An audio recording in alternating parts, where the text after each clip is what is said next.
Welcome to Chemistry Cubicle. So in the previous video, I have told you about the normality, molarity and molarity. And if you haven't watched that video, then please go and watch that video. Since most of the students don't know that where to use normality, molarity and molality, as they all are methods for expressing the concentration of the solution. So we should know that when to use normality, molarity and molality and the exact difference between them. Okay, now let's see when and where we have to use them. Okay, now first of all, let's talk about the normality. Okay, we will see the use of normality. So normality is used in the precipitation reaction. Okay, in the precipitation reaction to measure the number of ions which are likely to precipitate in a given specific reaction. So with the help of normality, we can measure the number of ions which are likely to precipitate in a given specific reaction. Now, the another use of normality is in the acid-base chemistry. Okay, particularly in the acid-base titration. Okay. Now, the next use is normality is used in the redox reaction. Okay, what is redox reaction? In which both the oxidation and reduction occurs. Okay, it is used to determine the number of electrons that a reducing agent or an oxidizing agent can donate or accept. Okay, so with the help of normality, we can easily find out the number of electrons that a reducing or oxidizing agent can donate or accept. Now, the point to remember is that normality is not a proper unit of concentration. Okay, normality requires a defined equivalence factor, that is N. Okay, and it is not a specific value for a particular chemical solution. Okay, I have already told you that the value of this equivalence factor, okay, will change depending upon the chemical reaction. Okay, so it is not a specific value for a particular chemical solution. The value can significantly change depending upon the type of the chemical reaction. So these are certain we can say the limitations. Okay, so these are certain limitations of normality. Now let's talk about molarity and molality. Okay, so when to use molality and when to use molarity. So for most of the purposes, molarity is the preferred unit of concentration. But if the temperature conditions of the experiment are changing, then a good unit to be used is molality. Okay, so understand the concept that if the temperature is constant, okay, if the temperature is constant, then we should use the molarity. But if the temperature conditions are changing, okay, then a good unit to be used is molality. Okay, temperature is changing. Since I have already told you that molarity depends upon the temperature. Okay, molarity depends on temperature. Okay, but molality is independent of temperature.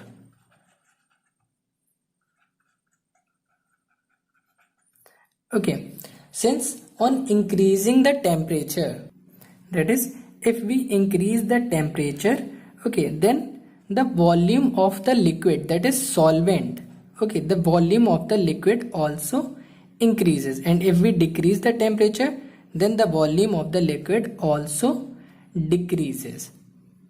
Hence, if the temperature changes, okay, if the conditions of temperature changes, then molarity will also change.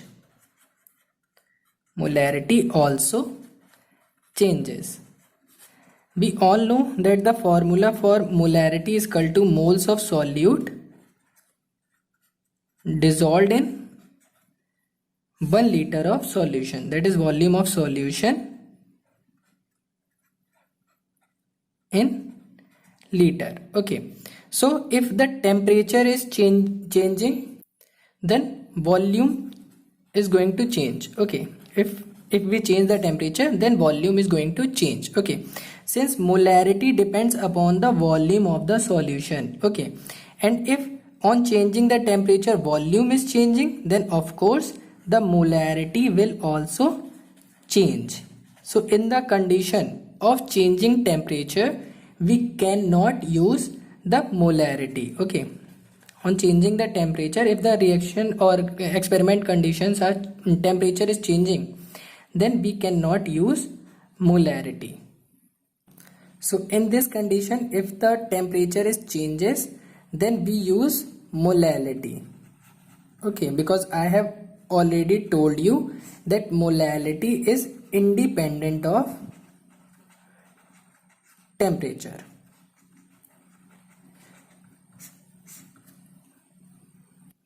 Now let's suppose this is the beaker and let it contains the V1 volume. Okay, and if we increases the temperature, okay, if we increases the temperature of this beaker, okay, then its volume also increases, because on increasing the temperature the volume tends to expand. Okay, so volume also increases, and if we decrease the temperature of this beaker, then volume tends to contract. So it decreases on decreasing the temperature, and the molarity deals with the volume of the solution. Okay, molarity deals with the volume of the solution, and hence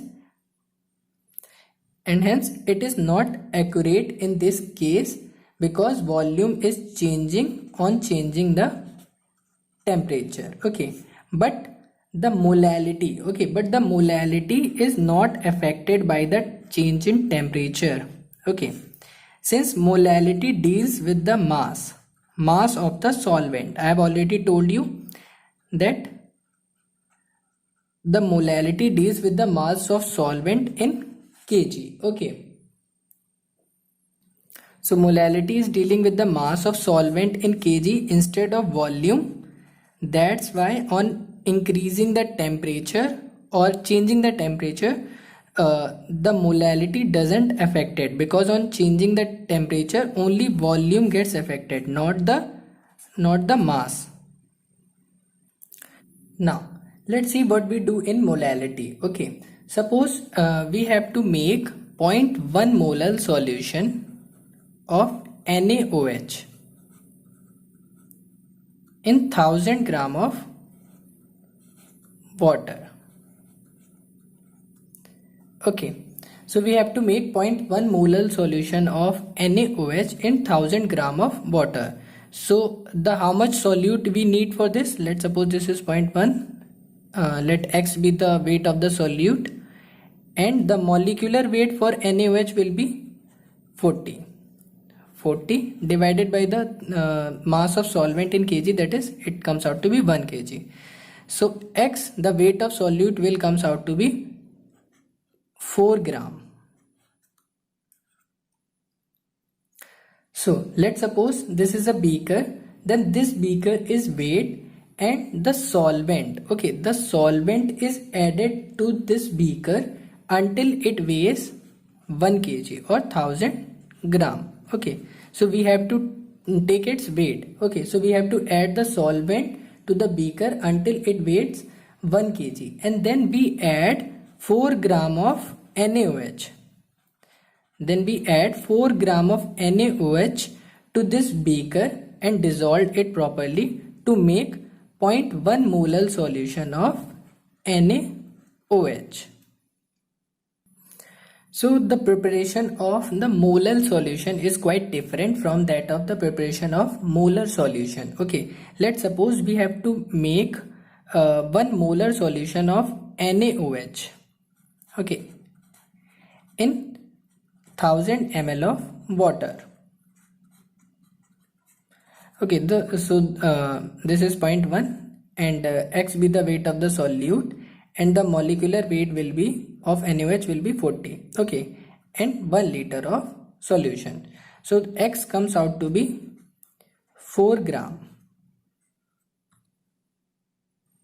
So in the preparation of molal solution, we have added the solvent to the beaker until the weight of the solvent becomes 1 kg. Okay, but what we do in molarity, okay, in the preparation of molar solution, let this is the volumetric flask of 1 liter. Okay, so what we do, we simply add our solute, okay, that is 4 gram of NaOH to this volumetric flask of 1 liter. Okay, now after this we add some solvent to this volumetric flask to dissolve the NaOH completely.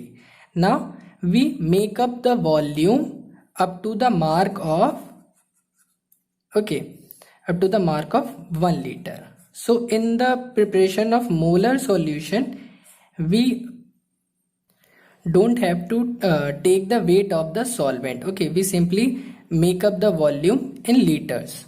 This is the difference in the preparation of molar solution and molal solution. I hope you understand. Now let's see how molarity is changing with change in temperature.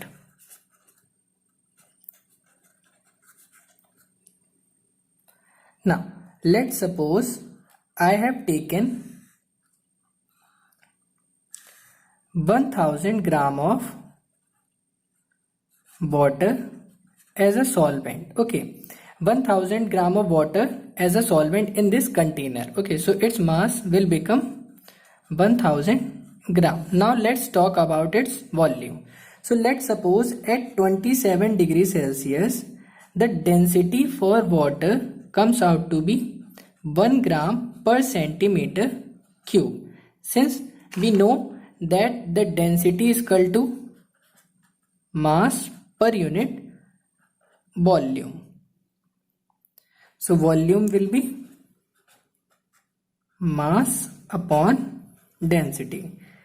Since I have taken 1000 gram of water and its density is 1 gram per centimeter cube. So gram and gram will be cancelled. So its volume comes out to be, this centimeter cube goes to upward. So its volume will become 1000 centimeter cube. So this means at 27 degrees Celsius temperature, 1000 gram of water, okay, in mass will be equal to 1000 centimeter cube, okay, in volume, that is 1 liter and 1 kg. So at 27 degrees Celsius 1 kg will be equal to 1 liter. Now let's suppose we increase the temperature and we are talking about at 40 degrees Celsius. So at 40 degrees Celsius, let's say the density of water will be 0.8 gram per centimeter cube. So its volume comes out to be, since I have taken 1000 gram,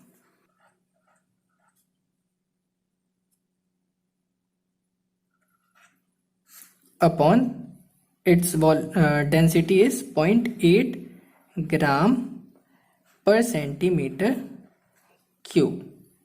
Okay, so gram and gram will be cancelled and its volumes comes out to be 1250 centimeter cube.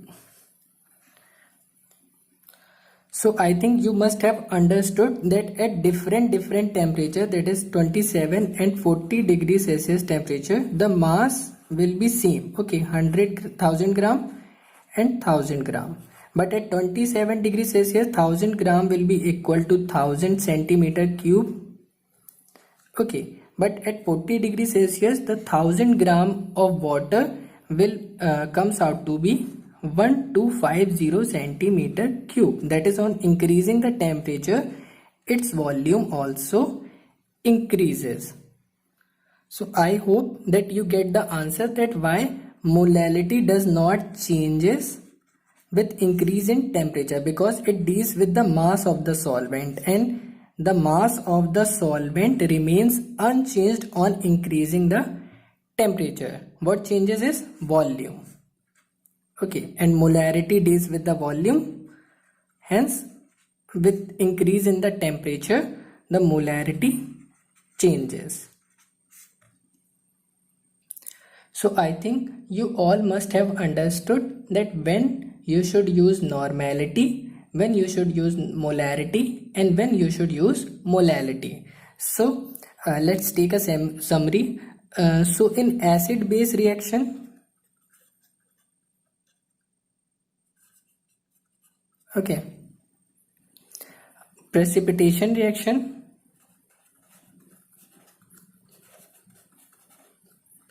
and redox reaction,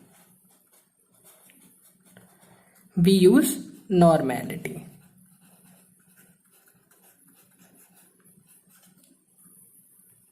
And if the temperature and pressure is constant, then we should use molarity. And if the temperature and pressure is changing, then you should use molality. So if all of your doubts get cleared in this video, then please like and share this video, and if you are new to my channel, then please subscribe to my channel. Hope you like the video. Thank you.